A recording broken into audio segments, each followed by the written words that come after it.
Welcome to the Geometry Creative Week program, and welcome to a session all about one very inspiring case study.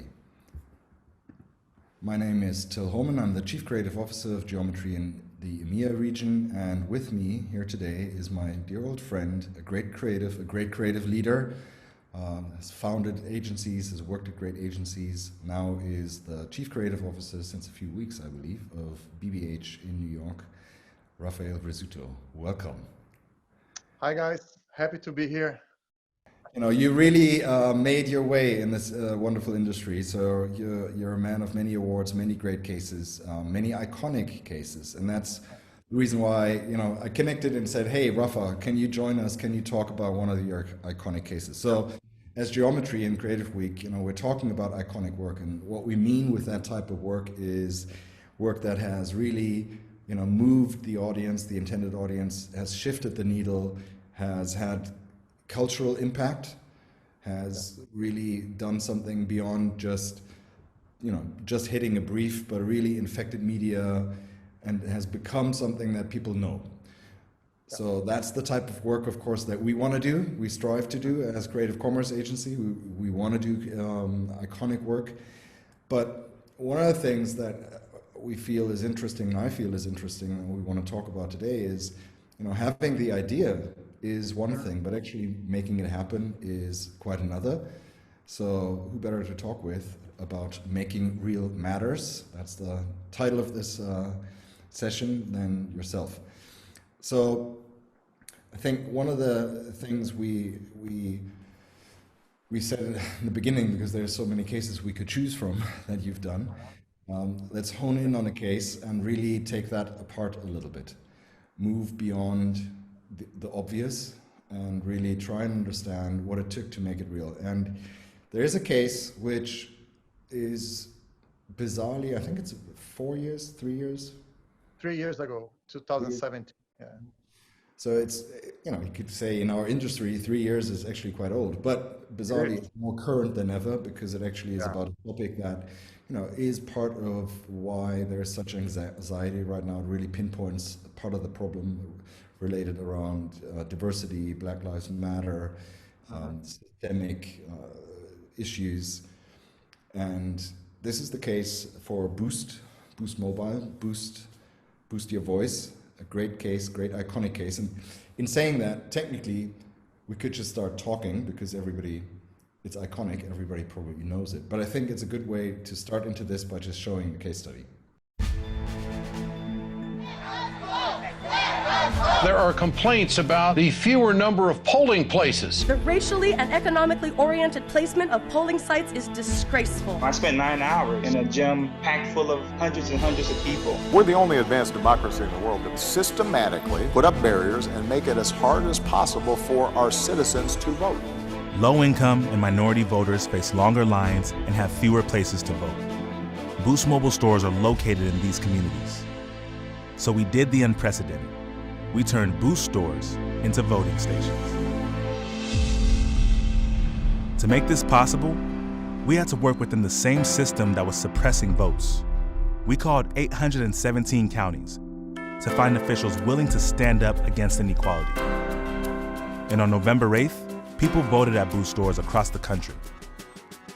So our storefront has been open since 6 a.m. this morning, and voters have been floating in and out. This wasn't just an election-themed ad campaign. We were actually inside the election process. And beyond our stores, we advocated for the unheard, shining a light on unequal voting access with voting rights groups and election officials, and partnering with top hip-hop artists to inspire people to get out and vote. To make sure that we're safe, to make sure that we get out there and get our votes out.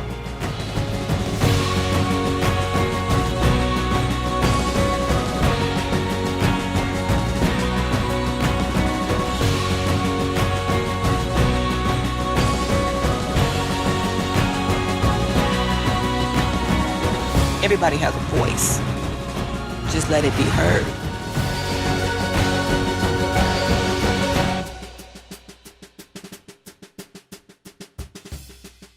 Wow. So that really is a case, it just touches so many elements. Of course, you could kind of look at it and go, it's purpose, but it's also for brand. And then from our perspective, it's interesting because it's all about retail as well. So there's many layers to this. Now, one of the things I think, let's start with that maybe. One of the things I think is interesting. We tend to look at these cases and go, oh, you know, that was easy. Or I don't even know how they made that. So it's those two. Or even more, I think, you know, within agencies, you tend to have this reaction, oh, I had that idea. Yeah. You kind of go, yeah, great, but you didn't make it. So in a way, you look at this case and you think, well, there's an idea clearly that was, you know, how did you come up with the idea? Let's talk about the idea. Having the idea, you know, how did you come up with that, and how did you think when you discovered that idea? Why did you think it would be relevant to Boost Mobile? Yeah, that's super interesting. So I might be I've been working at BBH for about 2 months, and I'm already indoctrinated, right? So Sir John Haggerty, he says that ideas are 80% inspiration, 80% transpiration, right? So I would say this idea would say like 20% inspiration, 500% transpiration, right?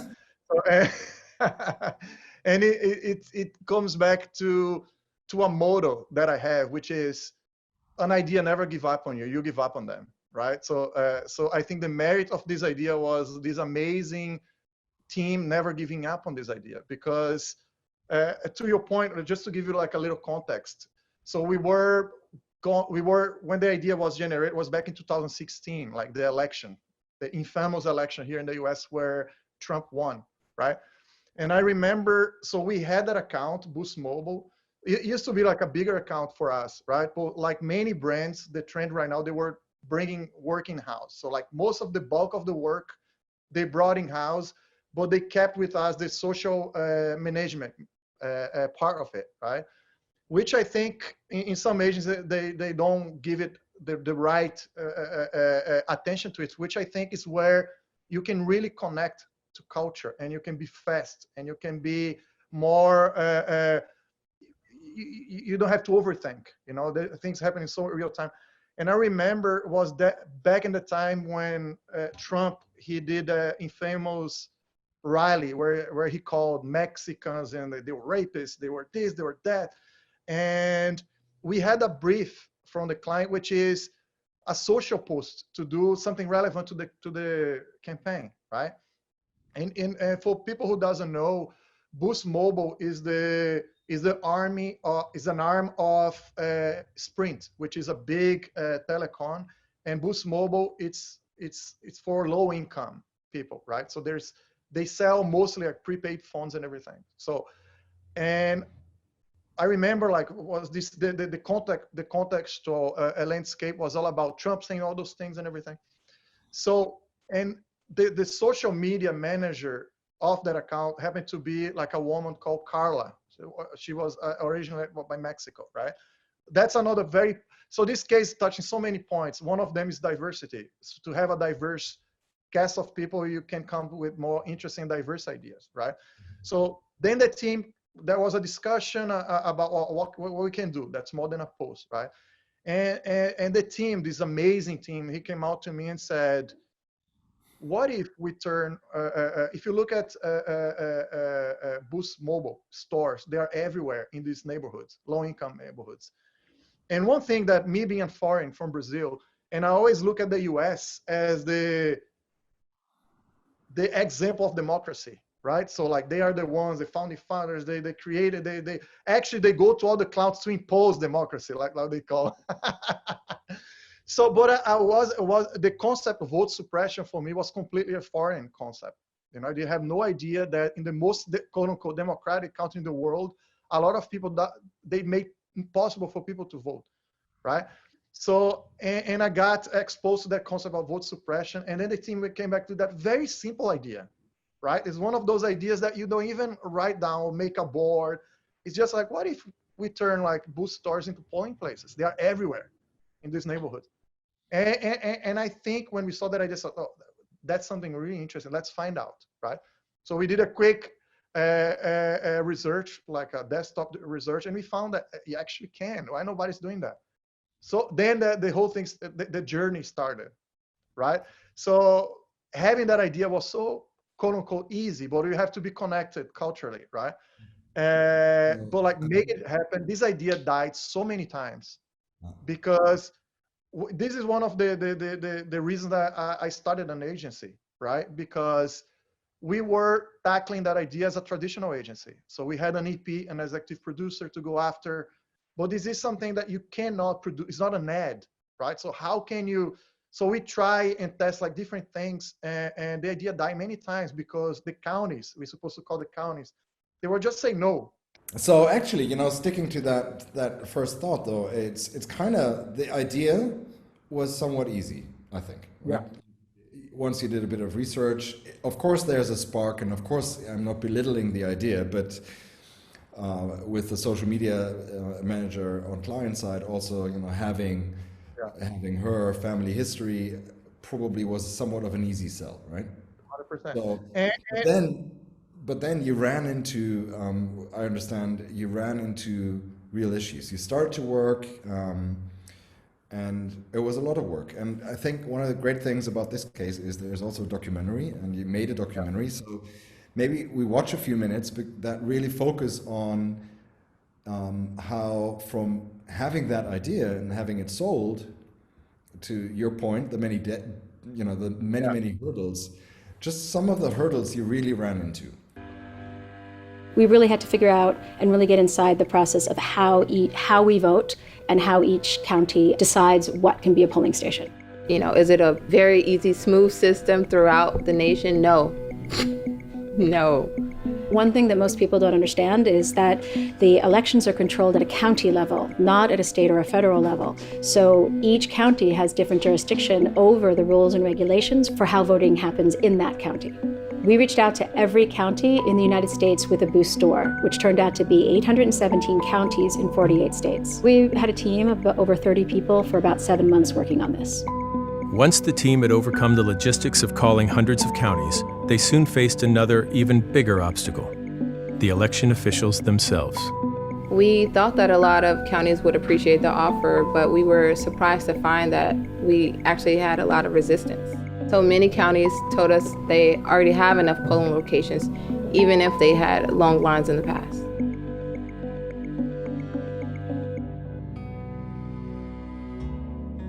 From the different responses, the one that was the most, difficult to understand was when the county said, we have enough. And we would ask then, do you anticipate there's going to be long lines again? And they would say, well, we have enough. So we really didn't get past that question. And then when we would ask a little further, well, is there anything else we can do? There won't be any long lines. Basically, they were like not interested in going further. The team began wondering why they were facing so much resistance from certain counties. Why wouldn't officials want to make voting as easy as possible? They reached out to experts for answers. Making it difficult to vote at every stage of the process has been a strategy to suppress part of the electorate. There is a game that is played where the polling places are manipulated in order to suppress voter access. And what they're really doing is they're suppressing the vote, not preventing fraud and making more accurate elections. It's clear that they are reducing the participation, in particular of racial and ethnic minorities. We have a polling process that makes it difficult for many voters, so limited number of polls, limited polling hours. Well, generally, when they suppress the vote, they're successful at suppressing the vote of the poorest economic echelons in society. And so it takes the voice away from those people. So the rich are able to give money to influence the political process, and they get to vote more easily than everybody else. And so it's truly unfair. All right, so, that's astounding, and even, in the current climate, in the current circumstances, this is 3 years ago, and today everybody's realizing, it is really a systemic problem. Everybody's starting to talk about how it's a systemic problem. Clearly, even 3 years ago, it was a systemic problem. You ran into it, you uncovered it, and your team actually couldn't get through this wall, right? So this is, I guess, one of the points you mentioned earlier, where normally as an agency, you might give up, but then if that had happened, we wouldn't be talking about the case. So what did what did you do? How did you proceed when running into those worlds? Now, that's what was very interesting is that I have a very strong view in purpose marketing, right? I think there's a confusion in our industry right now about purpose and cause marketing. For me, purpose is the reason the brand exists, and cause market is one of its expressions, right? And I think there's a lot of brands out there trying to do cause marketing, mixing it up with purpose. And if you look at Boost, their purpose, they literally give people a voice, right? So, and we found that, I'll talk a little bit how we presented to the client, which is they bought the idea immediately, right? Because it was so bulletproof. So like you guys literally give this audience, which is a lower income audience, like a voice, like through like mobile phones and everything. So what if we give them a voice to vote, to exercise that right to speak, right? And that was the client was with us since the beginning, which is very rare for an idea like that, right? So, and as I was mentioning before, so we were hitting a lot of walls because we didn't have that politics world expertise, right? So the idea died a few times until we had this idea, what if we brought into this idea someone from inside the politics, right? So someone know a guy who worked at the Bernie Sanders campaign. So the guy was, lack of better word, he was a lobbyist, right? So like he knew everybody in those counties. So like the moment we brought that guy in, so we stopped facing this, trying to bring this idea to life through a lenses of an agency, and really, that's what I call, that's the kind of diversity that I like a lot. A lot of people like diversity for the optics, but I think it gets interesting with diversity of backgrounds, right?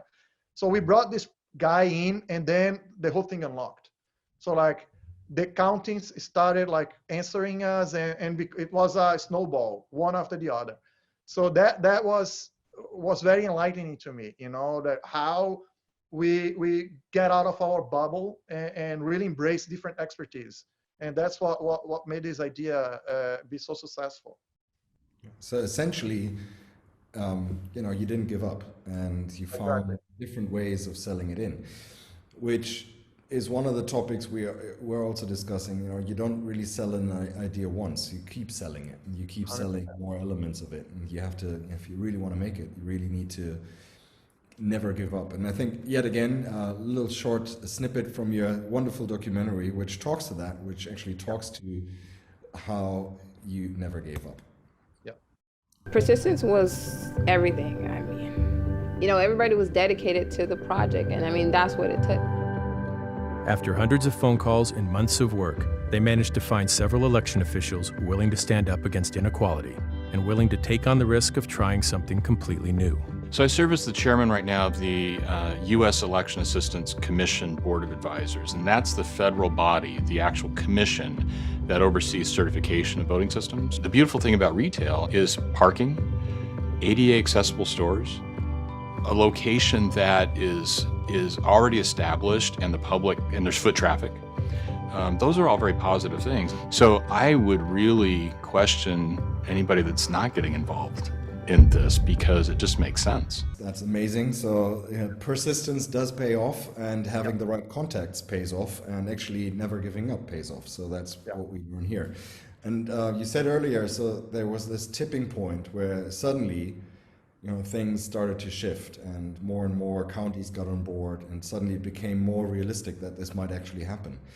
And I think one of the things when we go back into the original case study that's super interesting is you also had Chance the Rapper on board. You had street marches. So suddenly, the idea, okay, we're going to have polling stations in shops, became a cultural topic. So how did that happen? How did that kind of unfold? It's so interesting because it's a testament of the power of an idea, right? So this wasn't an idea that we had a lot of media money and everything. It was completely grassroots.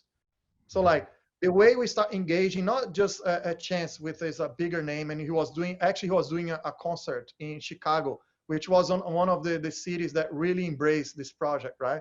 Was all about connections from grassroots movement, about voting and vote suppression. So the moment we tap into that world, right? So things start bubbling up. Like one person who knows another person who knows another person who knows someone in the county who knows that Chance would be doing a concert, and that person knew that he was engaged into vote and politics. So like that was how it happened. It was completely, it's almost you lit the fire and then it started. You know, it was beyond our control, right? So it was just it was this roots movement. You know, it literally, it wasn't something that we, of course we were seeing the opportunities and we were tapping into them, but some of the stuff it just happened, you know, because of that little idea that was so right, and it was so interesting about how it wasn't just like a one-off thing. If you look at the thing, is even in the case, Boost Mobile was part of the voting process. It's in like places to vote, Boost Mobile stores. So like it wasn't like there's a great last scene I'm going to show from the documentary about that, because I think it's like in the documentary, it really touched me to see what happened. So the Boots mobile stores really converted into a very official place. So maybe we quickly watch that little piece. We actually became, for that day, a part of the voting experience in America. Our brick and mortar structure no longer belonged to Boost Mobile. It no longer belonged to the store owner, but at that day, for one day, belonged to the American people. We could just leave it at that and kind of say, oh, you made it happen. The purpose topic, giving people a voice. Yep. Which is, in this case, you know, don't get me wrong, is amazing. But then, of course, we are also agencies. We are here with commercial intent. We are an agency that's about creative commerce. And I think what's really interesting is that this case also had commercial impact, which kind of, it kind of almost feels wrong to talk about it, but it is interesting. Because after all, you could also argue, okay, so for one day, all of these stores were converted, so obviously the brand was losing, income, et cetera, et cetera. But it actually did boost the impact. And I think there's an Effie case. Probably also won that. So there's a few charts from the Effie case. Maybe if you want to talk to the results. So like, what was interesting about the client was key for this whole thing, you know. Since the beginning, we thought, let's make this a pure thing. Let's not create a voting 50% off promotion. Or let's do this in a very meaningful way, you know, like, because I think the audience more than ever, they can smell if the brand is trying to take advantage and everything. So let's do this in its purest form, right? So you have a location, let's give them a vote. So and the clients, they were completely on board with that, right? Which is one of and if you look at the retail, you guys know more anyone in this world, you guys are the specialists. The holy grail of retail is having people inside the store, right? So we managed to find a way of people going to the store and create this almost like emotional connection with the brand, right? And we didn't have to hard sell anything, but because people happen to be in the store, they look at the stuff that we had, and the stores that converted to voting place, they had a 29% increase in sales, right? Which for me, if you look at the EFI submission, there's a lot of brand sentiment, about all those quantitative and qualitative results. But for me, this is one that's very pragmatic, you know, like 29% increase in sales, right? So like, it shows, for me, is one of the examples where purpose meets commerce, right? So usually brands, they play in this purpose world and for brand awareness, and this one actually have tangible results, right? Because, and even like that, there are other data that is not there that shows the commitment and the people had with this brand for the future. You know, it is something that really with this idea, we managed to create like a stronger connection between the brand and the consumers, right? So, and for me, that was what we started as, okay, let's, as you mentioned, and it's in a brand awareness way, you know, like we are a company who sells phones and data. Let's give them a voice. And if you go all the way down the funnel, so we literally sold more, right? So it was very interesting how that happened, you know. So we weren't expecting that increase of sales. Yeah. And then, of course, I mean, you did have the actual turnout increase, which is the more, that's looking at this case from a purpose and doing good perspective is, of course, what everybody would focus on usually. And it is amazing. You did have that real boost in turnout in those counties that participated. And I think you mentioned earlier, I think that's an interesting nugget. Of course, you had more people vote. And that was your intent. You wanted to give people a voice. Which I would assume when you started, because you mentioned that, right? There was a certain type of anger around the rally that had happened. So you did have a certain angle on. You wanted to get people to vote, and you kind of had a perception of how they would vote. And I think then in the end, of course, that's not true, right? It's democracy. So I think you were a bit surprised. For me, that's the epiphany is the most interesting thing that happened the whole thing. So like, I'll be 100% blunt here. So we had, like within our little bubble, like a liberal bubble in California, we thought that we would create a movement that helped defeat Trump. I'll be 100%, right? Because of everything that he had presented, especially to the audience that we thought, right? And I remember that the campaign was highly successful. It wasn't, so the reason that we created a documentary is because we found so many things that it's not fair to put everything in a 2-minute case study, right? So we had so many interesting people involved. We decided to do this 10-minute case study, right? But then we never worked so hard. It took more than a year. So when the results came out and Trump won, everybody in the team was so depressed, right? It's almost like, a little arrogance almost, like who the fuck are we, and then like the results after that phase of anger and denial, all the phases they go through, all this idea didn't work. We tried everything. And so then the results start coming in, right? And if you look, as I said early on, the main consumers of Boost Mobile is like, especially Latin immigrants, Mexican immigrants, right? And the results start coming out, and we found that 33% of Mexican men voted for Trump. 27% of Mexican women voted for Trump. Then, like, we realized that, okay, who the hell are we to assume what people would vote for or not? That's not. We were trying to fight for democracy, and we were having a completely distorted view of democracy, which for me made the idea even better. Like, regardless of your position and your political position, we give you a voice, right? So that for me, it became a more generous and empathetic idea. Like we as a brand, we are not judging you. We are giving you a voice, right? So that for me was what really. And it's not in the case study because we didn't want to get too political, and so we wanted to focus on the idea. But for me, that was the power of this idea. We without judgments, we gave people a voice and they spoke. Yeah, right. It's great. I mean, so it is one of those cases. Thank you for sharing openly all of these insights. And I would argue for many, many of the cases that that I know, that people out here now know, cases that we call iconic, there's probably stories like this. Yeah. They are stories of often involving persistence, not giving up. So, looking back, I kind of think making real matters is the topic of this talk. I asked you in the beginning, so, what was more important, having the idea or actually sticking to the idea, never giving up? So in closing, maybe, what is your advice to our teams?